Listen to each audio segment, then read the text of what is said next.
Coming up on Mountain News this morning, the city of Irvine had a scare yesterday after police found an explosive device inside a suspect's home.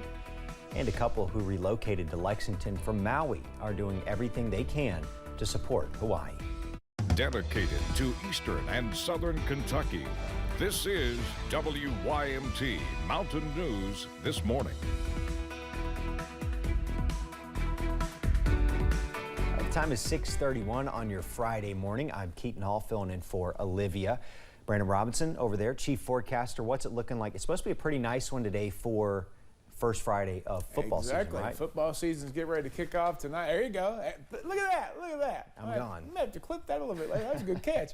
All right, let's take a look at the forecast. But, yeah, it's going to be fantastic for today. We're going to be looking at the sun already coming up in some areas this morning. The clouds didn't stick around as long as I thought they might this morning, but still partly cloudy skies out there to start the day off. I-75 at Corbin, a little bit on the cooler side this morning down there at 64. 64 Irvin, 64 Moorhead, 64 Somerset, Manchester, London, Hazard, Williamsburg. 64 is a popular number out there if you couldn't tell this morning. 67 Prestonsburg, Pikeville and Ashland, 68 and Logan. Warmest spot in the region, Jacksboro, Tennessee at 72.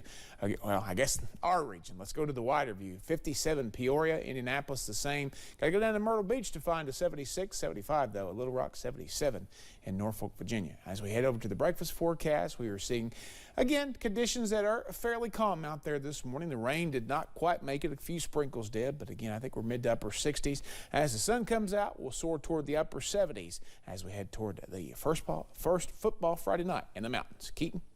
All right, thanks, Brandon.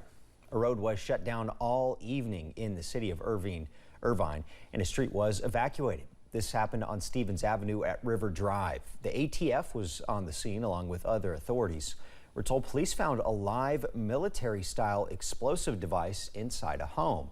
There were no reports of injuries. The Irvine police chief says this started when officers executed an arrest warrant for Marcus Spurgeon late yesterday afternoon for indecent exposure and disorderly conduct.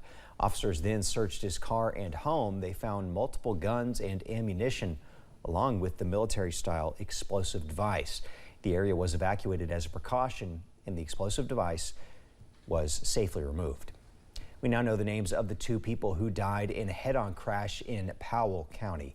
State police identified the victims as 80-year-old William Thompson of Clay City and 79-year-old Priscilla Davis of Jeffersonville.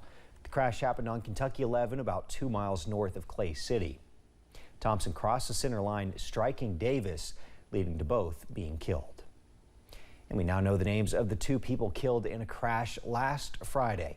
It happened in the Gray community. Police say 65-year-old Michael Patrick of Corbin was driving along US 25 East when his vehicle went off the road, hit a tree, and caught fire. Patrick and 61-year-old Katrina Belcher of Barberville both died at the scene. Police are asking for help locating Patrick's next of kin. If you can help, you can call Post 10 in Harlan at 606-573-3131. Police are looking for two people wanted for questioning in a theft investigation. Take a look at your screen. Officers with the Stanton Police Department say the theft happened at the Stanton Food Court in Powell County. They're asking the public to help identify them. If you recognize them, call Powell County Dispatch at 606-663-4116, or you could leave a message on the Stanton Police Facebook page. On Wednesday, two people were arrested at a home in Claiborne County, Tennessee. 47-year-old Ralph Eugene Ray and 53-year-old Wanda Sue Ray were charged with multiple felony crimes related to drug trafficking. Detectives found meth, heroin, and other drugs, along with what was believed to be more than $15,000 in profits from selling illegal drugs. The street value of the drugs found was nearly $300,000. A high school teacher in Wise County, Virginia, was arrested after school officials warned police of alleged misconduct. The sheriff's office arrested 28-year-old Timothy Lee Meter on one count of child solicitation and 2 counts of indecent liberties. Meter was employed as a teacher and coach at Union High School in Big Stone Gap, Virginia. After complaints, Meter was immediately banned from all school functions by Wise County Public Schools. He's being held on a $10,000 bond. victim of an acid attack that happened more than 30 years ago in Lexington, has died. In 1991, Demetrius Moore got into a heated argument with a fellow choir member at a church, who then threw drain cleaner on her in the middle of the service.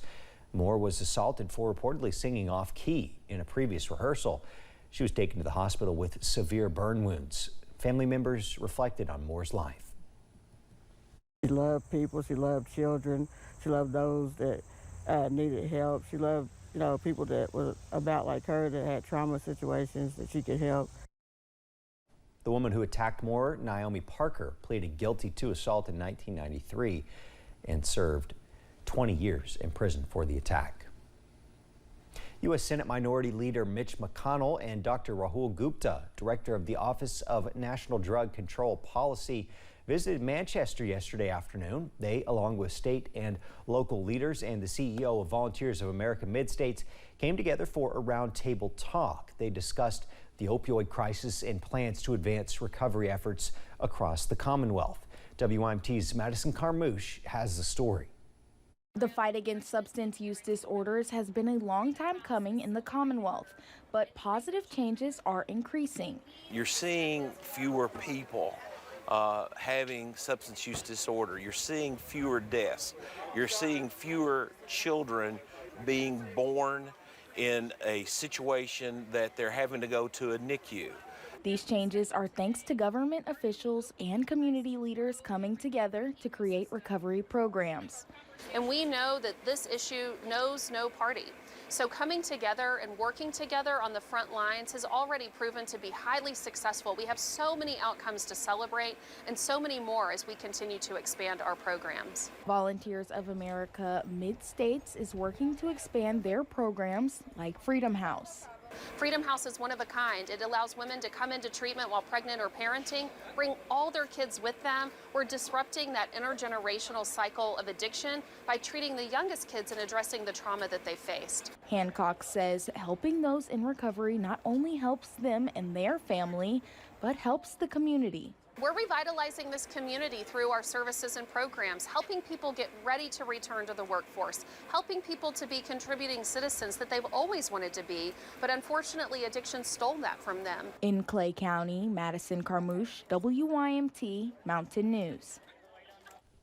Volunteers of America Mid-States will be expanding their recovery community centers to Rockcastle, Pulaski, and Lincoln counties. Property taxes could be increasing for more than 100,000 Lexington home and business owners. The proposed increase would help pay for street lights in the city. Earlier this week, the Lexington-Fayette Urban County Council voted 11-4 to increase property taxes to fund the street lights. Lexington's Director of Budgeting, Melissa Luker, says only about 20% of property tax bills actually go to the city.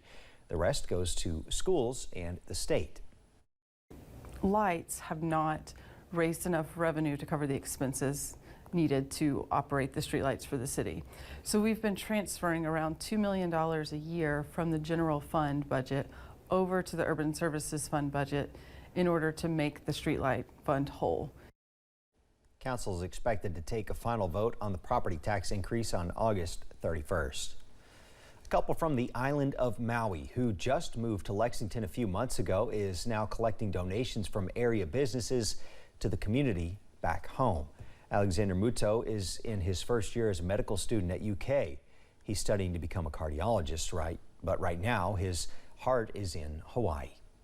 We need rice, we need diapers, and I'm like, okay, got it. Okay, I'm gonna put my studies down and I'm gonna go do this and then I'm gonna come back. So it's hard.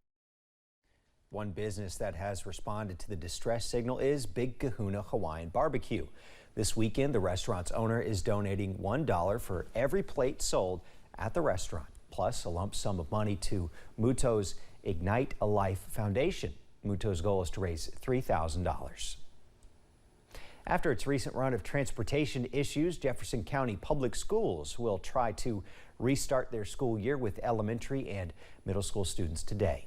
Bus drivers have been practicing their routes, trying to make them more efficient. Some buses have added stops.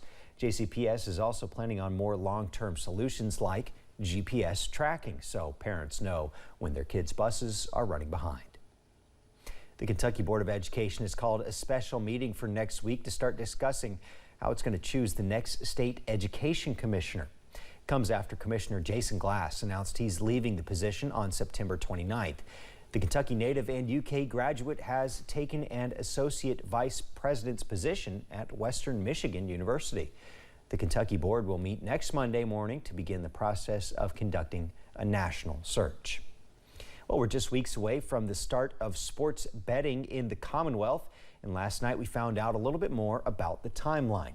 The Kentucky Horse Racing Commission will decide which facilities and apps to approve on August 22nd. You'll be able to pre-register on those approved apps on August 28th. Betting at in-person facilities will officially start Thursday, September 7th. That's the day the NFL season kicks off. Betting on apps on your phone, that's going to start on September 28th.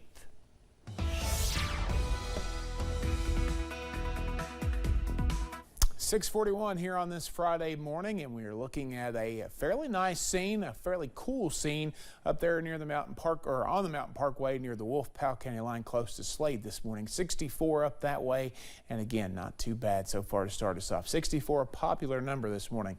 Irvin, London, Manchester, Williamsburg, Middlesboro. That's about it right now. Clintwood's down to 61. They're fighting for who will get the coldest over there in Southwest Virginia this morning. It's up to 70 in Monticello, 72 in Jacksboro, 68 Prestonsburg, Logan, and 67 Jackson and Pikeville. Now today, we're going to top out in the upper 70s. Maybe somebody gets to 80 today. Not going to rule it out, but it's going to be a beautiful afternoon and a perfect night to kick off the high school football season here in the mountains. Keaton.